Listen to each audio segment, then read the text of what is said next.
फिर उसने RCM business को ज्वाइन किया और आरसीएम बिजनेस को ज्वाइन करके वो प्लान दिखाने के लिए मुझे आया। जब प्लान दिखाया तो मैंने बड़े अनमने मन से इस प्लान को देखा और इस मैं करना नहीं चाहता था, क्योंकि मुझे ये लगता था कि ये फालतू के काम फालतू के लोग करते हैं, वेले लोग करते हैं, जिनके पास कोई काम धंधा नहीं होता, वो लोग ऐसे कामों को करते हैं। इस तरह के माइंडसेट के साथ मैंने इस बिजनेस का प्लान देखा और इस बिजनेस को ज्वाइन नहीं करना चाहता था। लेकिन वो फॉलो अप करने के लिए 2-3 बार जब घर पे आया तो उसके बाद जो है वो मैं तब भी नहीं करना चाहता था, लेकिन पिताजी ने बोला कि नहीं, ये बच्चा बार बार आ रहा है तो जस्ट उसका मन रखने के लिए इसमें कौन सा कुछ लग रहा है। तो मेरी ज्वाइनिंग हो गई और ज्वाइनिंग होने के बाद मैं सीरियस नहीं था इस बिजनेस को लेकर के। लगभग 5-6 महीने तक मैंने कुछ ज्यादा एक्टिविटीज के अंदर करी नहीं। और क्योंकि जैसे मैक्सिमम लोगों की शुरुआत डिसीजन जो लिया जाता है वो सेमिनार से लिया जाता है, तो बहुत बार मुझे सेमिनार के अंदर बुलाया गया, लेकिन मैं सेमिनार के अंदर नहीं गया। मैं हर बार कुछ ना कुछ बहाना करके वहां से छूट जाता था कि मैं सेमिनार के अंदर नहीं जाता था। और उसके पीछे आज जो मुझे समझ में आता है वो कहीं ना कहीं कारण ये भी था कि सही तरीके से कभी मुझे बुलाया भी नहीं गया। और जब भी बुलाया जाता था सिर्फ ये बोला जाता था कि एक मीटिंग है, आप आ जाओ। और मैं भी बोल देता था कि ठीक है, कोई बात नहीं, मैं आ जाऊंगा। लेकिन मैं गया कभी नहीं, क्योंकि मुझे भी पता था कि मुझे जाना नहीं। तो सिर्फ यही होता था कि मीटिंग है, आ जाओ। हो सकता है मैक्सिमम लोग आज भी इसी तरह से कॉल करते हैं और मैक्सिमम लोग नहीं आते हों, लेकिन उसके बाद कुछ महीनों के बाद एक कॉल मुझे आती है। इन्होंने बड़े अच्छे तरीके से मुझे इनवाइट किया और उन्होंने पूछा मुझे कि आप क्या करते हैं। मैंने मैं पढ़ता हूँ। क्यों पढ़ रहे हैं, पढ़ के क्या करेंगे, और उसके बाद जॉब क्यों करनी है। मैंने बोला पैसा चाहिए। उन्होंने बोला कि भाई एक ऐसे व्यक्ति यहाँ पे आ रहे हैं जो आप पढ़ रहे हैं, वो टीचर हैं, पोस्ट ग्रेजुएट हैं, वो टीचर हैं और टीचर होने के साथ साथ बिजनेस में है। उस बिजनेस में इस समय उनकी जो इनकम है वो लाखों रुपए महीना की, और वो व्यक्ति यहाँ पे आ रहे हैं।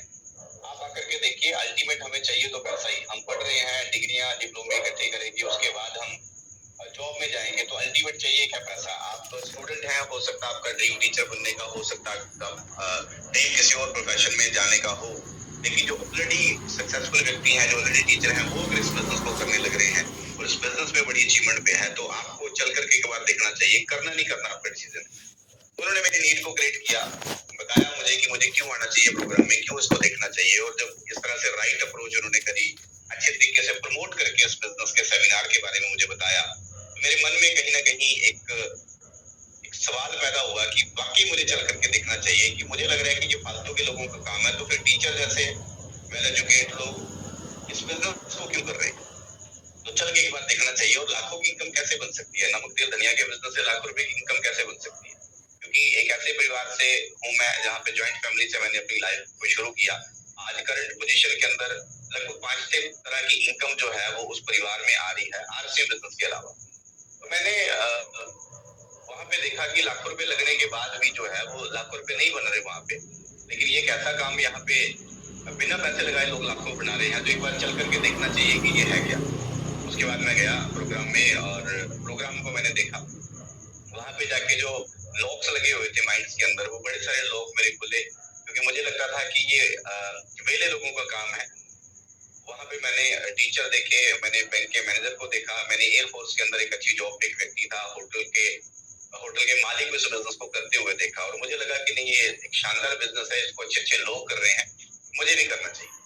और मैंने डिसीजन लिया करने का। और उसके बाद वो जो प्रोग्राम था, मेन गेस्ट जो थे वहां पे पूरे हिंदुस्तान की एक शाइनिंग पर्सनैलिटी आदरणीय प्रमोद गुलाटी साहब मेरे रोल मॉडल है वो। और उनको मैंने स्टेज पे जब देखा, उनकी पर्सनैलिटी को देखा, उनकी बातों को देखा, एक ड्रीम पैदा हुआ कि नहीं, लाइफ चाहिए तो ऐसी चाहिए।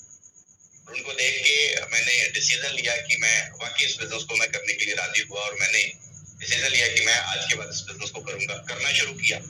उसके बाद एक दूसरा चैलेंज ये आया कि जब प्रोडक्ट लेकर के आए तो प्रोडक्ट पसंद नहीं आए, क्योंकि इन प्रोडक्टों के बारे में कुछ ज्यादा पता नहीं था।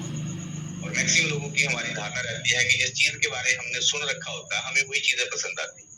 बिजनेस का साबुन पसंद नहीं आया, इस बिजनेस की पेस्ट पसंद नहीं आई, कुछ मुझे अच्छे नहीं लगे। और उसके बाद से बात हुई तो उन्होंने बोला कि आप अपने घर पे एक होम मीटिंग करवाइए।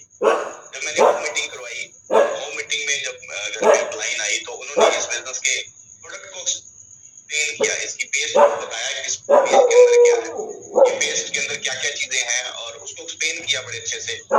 उसके बाद साबुन की क्वालिटी को बताया, क्योंकि आज तक हम जो थे वो क्लोजअप यूज करते आ रहे थे, जीएस में थे और कैंटीन की फैसिलिटी थी, तो क्लोजअप यूज करते आ रहे थे। 50 बार टीवी के अंदर ऐड आती थी, इसलिए वो मन कर चुका था। लेकिन आरसीएम के बारे में कुछ ऐसा बताया नहीं गया था, सीधा वहां से जाके प्रोडक्ट लेकर के यूज किया, कुछ सुना नहीं था। माइंडसेट होता ना व्यक्ति का, तो ऐसा कुछ हुआ नहीं था, इसलिए हुआ नहीं, पसंद आया नहीं। और उसके बाद जब वो मीटिंग घर पे हुई, प्रोडक्ट को एक्सप्लेन किया गया, कुछ प्रोडक्ट्स की डेमो हुई, उसके बाद ये समझ में आया।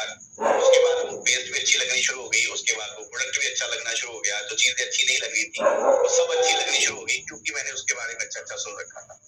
तो मैक्सिमम लोग हमारी टीम में जो ज्वाइन करते हैं, कई बार हमें लगता है कि वो लोग प्रोडक्ट नहीं ले रहे, कई बार प्रोडक्ट लेने के बाद दोबारा कभी प्रोडक्ट नहीं लेते। तो अगर हम होम मीटिंग को लेकर के चले, वेलकम मीटिंग को साथ लेकर के चले, तो उसके घर में जब प्रोडक्ट की जानकारी जाएगी, उसके वाइफ, उसके बच्चों को, जब उसकी फैमिली को प्रोडक्ट के बारे में जब अच्छा अच्छा बताया जाएगा, इसके गुणों को बताया जाएगा, तो डेफिनेटली वहां से हमें परचेजिंग का वॉल्यूम अच्छा आना शुरू हो जाता है। तो ऐसा ही मेरे साथ भी हुआ।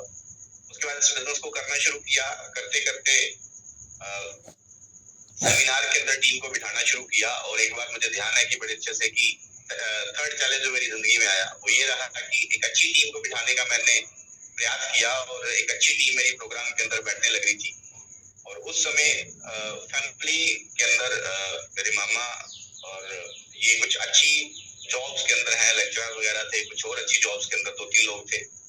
वो इस साइड से जा रहे थे, तो उन्होंने घर पे चक्कर लगा उनका, तो उन्होंने बैठ के पापा को अच्छे से इस बिजनेस के बारे में समझाया कि बच्चे को पढ़ाओ लिखाओ, जो किन कामों में डाल दिया। उन्होंने समझाया और वो समझ भी गए, और उन्होंने मेरे को मना कर दिया कि आज के बाद आपको बिजनेस जो है वो नहीं करना। और उस समय जो प्रोग्राम था, हम सबके मेंटर आदरणीय राकेश शर्मा सर का प्रोग्राम था हमारे पठानकोट के अंदर, और मैंने बड़े अच्छे से उसकी तैयारी कर रखी थी। और उस प्रोग्राम के अंदर जब मैंने लोगों को बुला रखा था, लेकिन घर से मना हो गया, और अपलाइन ने बोला कि आप पापा से बात कराओ। ऐसी कंडीशन नहीं थी कि मैं बात करवा सकता। उन्होंने दूसरा सोल्यूशन बताया कि जैसे तैसे आप उनको प्रोग्राम में ले जाओ, मैं राकेश सर से वो 5 मिनट आपसे मिल लेंगे आपके पापा से। मैं जैसे तैसे जिंदगी में पहली बार आंखों में आंखें डाल के मैंने उनसे बात करी, और फादर साहब को मैं प्रोग्राम में लेके गया। प्रोग्राम में जब मैं लेकर के गया, तो वहां पे जाने के बाद, उस प्रोग्राम को अटेंड करने के बाद, वो लास्ट में मिलवाने का मौका भी नहीं मिला। आज तक मुझे कभी नहीं रोका, और मैं आज गुरुओं के आशीर्वाद से स्टार पद मुकाम पे हूँ। मैं इस स्टोरी से आप ये समझ सकते हैं कि हो सकता है आपके घर में भी कुछ ऐसे चैलेंजेस हों। उसका सोल्यूशन ये है कि जिस एंगल से हम देख रहे हैं, उस एंगल से उनको भी हम दिखाएं इस बिजनेस के बारे में। तो ये एक मेरी स्टोरी थी एक शॉर्ट में, और नेक्स्ट टाइम आपको मिलेंगे हम पोस्टिंग के अंदर। समय आज अभाव है, और मैं अपनी बात को यही पे खत्म करता हूँ, क्योंकि आज बड़ा शानदार सेशन हमारे बीच में है। तो over to Ravindra Thakur sir, please Ravindra. Thank you very much. बहुत शानदार, बहुत जबरदस्त आपका स्टोरी रहा, और पिछली स्टोरी में शॉर्ट में आज का मैसेज था शॉर्ट में ही देना है, क्योंकि आज बड़ा शानदार प्रोग्राम होने वाला है। और आज थैंक यू वेरी मच, बहुत बहुत धन्यवाद, बहुत बहुत आभार। और आप सभी साथियों से निवेदन है कि देखिए, मुझे तो मेरी वाणी के रोम रोम खड़े हो गए हैं कि इतनी बड़ी शख्सियत जिनको हिंदुस्तान इतना मानता है, उनके मुखारबिंद से आज मेरा नाम आया और मुझे इस मंच पे आने का मौका मिला। आप बस 45 मिनट साथ दीजिए। देखिए, कहते हैं कि सारी दरा भी साथ दे तो क्या बात है, तू अगर जरा भी साथ दे तो क्या बात है। चलने को तो एक पाँव पे भी चल रहे हैं लोग, लेकिन दूसरा भी साथ दे तो क्या बात है। यस, तो प्लीज आप अगले 45 मिनट साथ दीजिए। हम प्रयास करेंगे मिलजुल के इस सेशन को बहुत ही शानदार करने का। और आइए, समय अभाव बहुत है, खूब सारी बातें आप लोगों से करनी है, तो मैं सीधे अपने स्क्रीन शेयर से आपसे बातचीत करता हूँ। टेक्नोलॉजी का प्रयोग जो है वो बहुत अच्छा हम लोगों को जो है मदद करता है अपनी बातों को संक्षेप में और प्रभावशाली तरीके से करने में। तो आइए, मैं आप सभी लोगों का आज की इस मिरेकल मॉर्निंग सेशन में स्वागत करता हूं। मैं अशोक भाविष्टाले और मेरी वाइफ हेमलता अशोक भाविष्टाले, दोनों पति पत्नी मिलजुल कर हम इस व्यापार को करते हैं। और मजे की बात है, दोनों टेक्निकल अचीवर है। मैडम अपने फील्ड में बहुत, चाहे कीसोल में देखे तो सीनियर निर्जरा है, प्रियंका जी के साथ डायरेक्ट जो उनके टॉप के 10-20 लोग होते हैं उसमें कनेक्टेड है। न्यूट्रीचार्ज में सीनियर इंजीनियर वीरांगना है, तो डायरेक्ट न्यूट्रीचार्ज की कोर टीम के साथ कनेक्टेड है, चाहे मनीषा जी हो या मिलिंद जी हो, किसी के भी। तो और टेक्निकल भी है खुद अपने कोड पे सर, और मैं अपने कोड पे तो हूँ ही। तो हम दोनों टेक्निकल अचीवर हैं और दोनों हम अपनी अपनी जिम्मेवारियों को संभालते हैं और ये हम हमारे सारे गुरु हैं और इन गुरुओं की सूक्ष्म संरक्षण में इनकी उपस्थिति में ही आज हम बातों को कह रहे हैं, ऐसा मानकर हम चलते हैं। और एक बार इन सभी के सम्मान के लिए हम एक बार तालियां भी बजा देंगे तो बहुत ही अच्छा हो जाएगा, है ना। गुरुओं का सम्मान तो होना ही चाहिए हमेशा।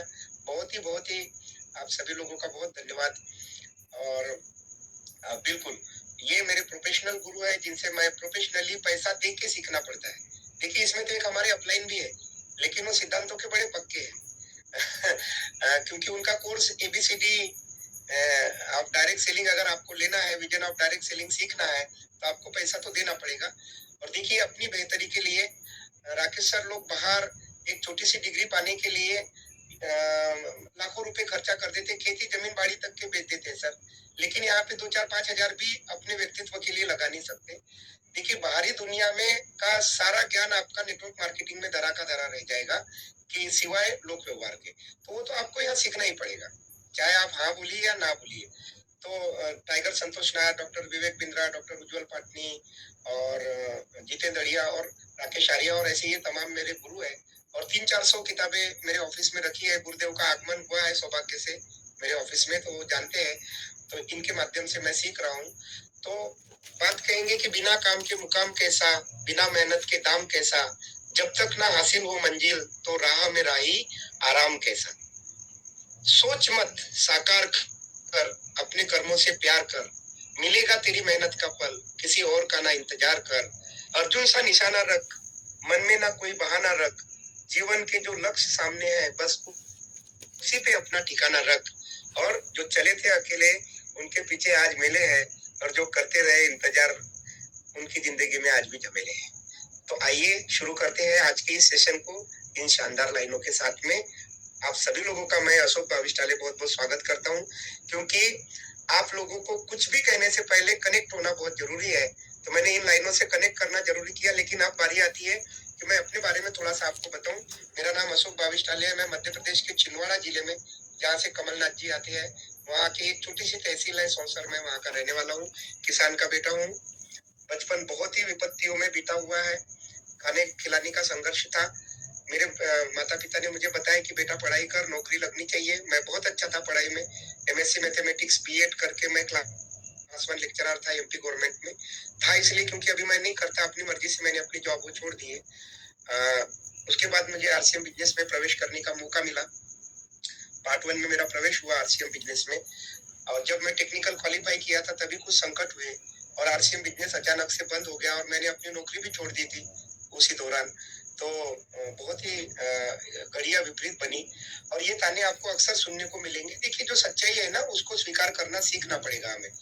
तो उस समय प्रॉब्लम ये थी कि गवर्नमेंट का रूल नहीं था और इतनी बड़ी रूपांतरण यात्रा जैसी निकालने की परमिशन भी नहीं थी किसी डायरेक्ट सेलिंग को। लेकिन अब देखिए वही भारत है और वही हम लोग हैं और वही हमारे पास में 28 दिसंबर 2021 को गवर्नमेंट का रूल बना है। उसमें 3 बार अभी अमेंडमेंट हो चुके हैं। राजपत्र पे हम लोग हैं और उसका बदौलत है कि पूरे भारत में आज 100 दिनों में 17,000 किलोमीटर की यात्रा निकालकर, और वो लोग जो हमको धमकी देते थे कि हम तुमको अरेस्ट करवा देंगे, थाने में पकड़ेंगे, वो अब हमारे साथ चलेंगे। राकेश सर, ये परिवर्तन होता है, ये होती है समय का चक्र। तो बहुत विपरीत परिस्थितियां बनी नौकरी छूटने के बाद, लेकिन मैंने रोजी रोटी के संघर्ष में जो मैंने गुरुओं से सीखा था, शिव खेड़ा जी को, रॉबर्ट टी की सौके और सब तमाम जो राइटरों को पढ़ के रखा था, उनके बदौलत मैंने अपना व्यापार खड़ा किया। सर जानते हैं RCM बिजनेस के अलावा भी मेरे काम है। मैं कम्युनिकेशन इंडस्ट्री का किंग हूँ अपने शहर में। मेरे एयरटेल के फाइबर के काम है, टावर है खुद के, RCM का वंडर वर्ल्ड भी है, बहुत सारे काम है। उसके अलावा भी RCM के अलावा भी 6 फिगर में इनकम आती ही है बाहर से। तो उसके साथ साथ मुझे सौभाग्य मिला मेरे गुरुओं के माध्यम से 17 फरवरी 2019 से वापस इस व्यापार को मैंने शुरू किया। मुझे एक मीटिंग में ले गया था जबरदस्ती पटना, वहाँ पे सुरेंद्र बस्सर, मुकेश कोठारी सर और संजीव गोयनका जी का प्रोग्राम था और उसको देखकर मैंने सुना विजन ऑफ डायरेक्ट सेलिंग। मैंने बोला यार बहुत देरी हो जाएगी, अब तो शुरू करना ही पड़ेगा, कानून भी आने वाला है। शुरू किया और 312 रुपए मेरी पहली इनकम रही। कोरोना लग गया, फिर हमने बोला अब जब भी शुरू करते कुछ न कुछ उल्टा ही हो जाता है, लेकिन कोई बात नहीं। मैंने 31 मार्च 2020 में मैं स्टार गोल्ड बना इस बिजनेस का। 38,100 रुपए की इनकम आई पहली। और मैंने ऑफ सीजन में टेक्निकल क्वालिफाई किया जून जुलाई अगस्त 2020 कोरोना में। और सितंबर 2020 में मैं इसका टेक्निकल बना 1,03,455 रुपए इनकम हुई। और अभी जो गया मार्च है, हमारे घर में जो इनकम आई है मैडम और मेरी, वो आई है 2,82,285 रुपए एक महीने की। अभी तक के हमारे घर में जो ओवरऑल आरसीएम से प्रसाद मिला है, क्योंकि मुझे आरसीएम से विभिन्न स्रोतों से आय मिलती है और मैं जीएसटी पेड लीडरों में हूँ। सर जानते हैं जीएसटी वाला इनवॉइस आम आदमी को नहीं मिलता है। जिनकी इनकम 20 लाख से ऊपर होती है ओवरऑल पैन कार्ड पे, उन्हीं को मिलता है। तो मुझे आशीर्वाद है कि मुझे जीएसटी का ये टैक्स इनवॉइस आता है सर, और साइन करके भेजू नहीं तब तक मेरा कमीशन नहीं आता है। तो ये एक मेरा सौभाग्य है, और ये सौभाग्य शायद मुझे लगता है राइजिंग कोर लीडर्स को ही मिलता होगा, उसमें मेरा नाम आता है। और अभी तक के 78,17,000 रुपए मुझे पिछले 4.5-5 सालों में आरसीएम ने दिए हैं। तो आप इनकम के साथ में बिल्कुल समझौता मत करिए। घोड़ा घास से दोस्ती करेगा तो खाएगा क्या फिर, है ना? तो चलिए, तो अब हम काम की बात शुरू करते हैं। ठीक है, परिचय रहा क्यों